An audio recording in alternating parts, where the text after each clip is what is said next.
Our next company is Workframe. Workframe is the only workflow optimization solution purpose-built for the commercial real estate industry. Robert Moore is a longtime technology enthusiast with a passion for helping companies grow. Prior to founding Workframe, he led business operations at Intent Media, where he oversaw major strategic initiatives and led the company's FP&A and sales operations efforts. Earlier in his career, Robert worked in the investment banking group at Credit Suisse and served as a venture fellow at SJF Ventures. Please welcome Robert Moore, founder and CEO.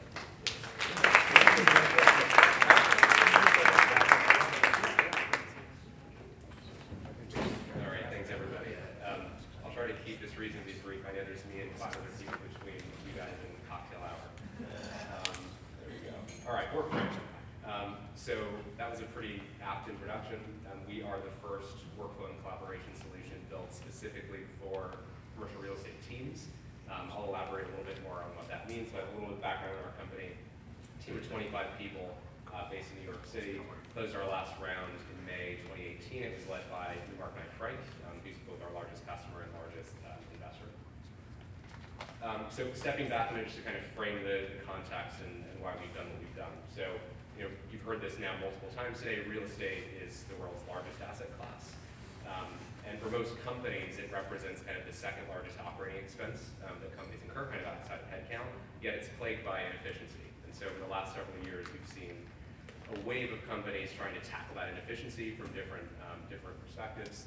One thing that we don't do is focus on kind of day-to-day operational inefficiencies, so things like space management or energy management, that kind of thing. We focus much more on inefficiency that stems from collaboration, actually real estate initiatives, projects around real estate, things like site selection, new builds, store openings, things of that nature. How big is that problem? So there's $205 billion spent every year within commercial real estate on construction, specifically around corporate, so office locations and retail. And the vast majority of those projects have suboptimal outcomes. So 60% of those go over schedule, 70%, fully 70% go over budget. So massive problem, a ton of inefficiency, and a bunch of capital that's goes to waste every year. So why is that? What about real estate tends to lead to these suboptimal outcomes? We think there are 3 reasons. So the first is that these projects are extremely complex. So these are multi-phase projects that have long live durations, that have very, very tight project schedules and involve a ton of documents, very document-centric workflow. So that's reason 1. Second reason is that they're crowded, and by that I mean they're very intermediate. So both internally within a real estate organization, but also externally to execute one of these projects, you have to engage an army of third-party service providers, vendors, brokers, architects, etc. And lastly, if you're an organization of any meaningful scale, you are likely doing not 1 or 2 of these projects concurrently, but you're doing multiple dozens, maybe hundreds of these things concurrently. So when you take those 3 things together, it's pretty clear that navigating this process and driving optimal outcomes is very difficult to do. So what we've built is a lightweight, easy to implement software as a service solution that's designed to help these teams navigate those challenges, specifically by doing these 3 things, right? So automating critical processes around the project setup, reducing the complexity around kicking off one of these projects. Secondly, building best-in-breed workflow tools specifically for these types of teams and these types of entities, so working more efficiently, better team management. And lastly, providing key decision makers and people who are on the hook for delivering these projects with better insights so that they can identify proactively and mitigate risk across a portfolio before those suboptimal outcomes occur. More specifically, the mechanisms through which we do that. On the left-hand side, templated workflows. So this is the idea that you can standardize process, optimize your process, benchmark like-for-like projects over time to improve the way that you operate and drive efficiency that way. Secondly, real-time collaboration across that kind of army of intermediaries that I talked about. And we do some things that are pretty special and geared specifically towards real estate teams around document collaboration around the document lifecycle. And lastly, and probably most importantly, all of that information can be bubbled up in a way that is reportable. It helps VPs of real estate, key decision makers understand what's happening across the portfolio from a risk perspective so that they can mitigate and manage that risk. Who's it for?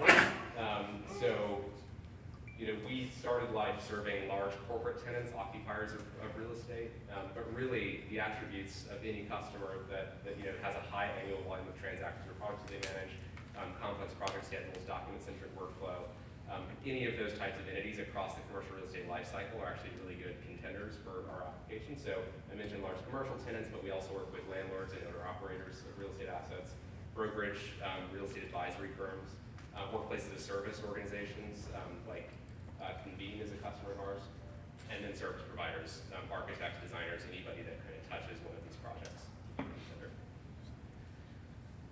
Just some further evidence of kind of what I'm talking about and the broad applicability of what we've built. So this is just a selection of some of the customers that we work with. So Convene, large New York City-based workplace as a service provider that many of you may be familiar with. AT&T, one of the largest global occupiers of real estate in the world on the corporate side. Newmark Knight Frank, who led our Series B, large real estate advisory business. They've rolled this out across their brokerage business, also their valuation and capital markets businesses as well. And RXR, one of the largest owners of real estate assets in New York City as well. That's a bit of an eye chart. Suffice to say we have our own quadrant. But really, much to echo the point that Valerie made just a moment before me, the large incumbents that we see, the way that these projects tend to be managed today, is through, legacy tools that really are built for purpose, spreadsheets, email. Those are the primary ways of documenting and tracking activity across the project lifecycle. The companies that come closest to us in the universe are the ones in the bottom left quadrant. So these are kind of generic project management solutions that some of you may be familiar with, like Asana and Wrike and Trello and Smartsheet and things like that. They simply weren't built for the real estate use case, and so to the extent we do encounter them, we find it pretty easy to displace them. In the top left quadrant, you see a combination of legacy commercial real estate software applications like Tririga, big IWMS systems, things like that. Those are sort of modular and inherently not collaborative tools. And you see kind of the new breed of software solutions that are geared towards project management, BTS, honest buildings, for example. Those are kind of vertically focused on a specific function, not really applied in a collaborative way kind of across the real estate organization. So that's the competitive landscape. And then just briefly, kind of Workframe by the numbers, we have more than 400 capital projects being run on the platform today. So we've experienced very rapid growth. The other thing that's interesting and kind of speaks to the kind of virality of the application once you deploy it into an organization is the number of kind of people internally who touch the application over time is increasing very dramatically as well. I had a video that I wanted to play that I don't know if I can because it's set up on this machine, but also in the interest of time, I think I'll call it. Oh, Dan says I have 2 minutes. Yeah, you're at 8, man. You're doing well. Is it possible to play this? Nobody knows? Why don't we give the time back, and I'll stop there. This video is on the website, by the way, workframe.com, if anybody wants to watch it. But I'll take any questions if there are any.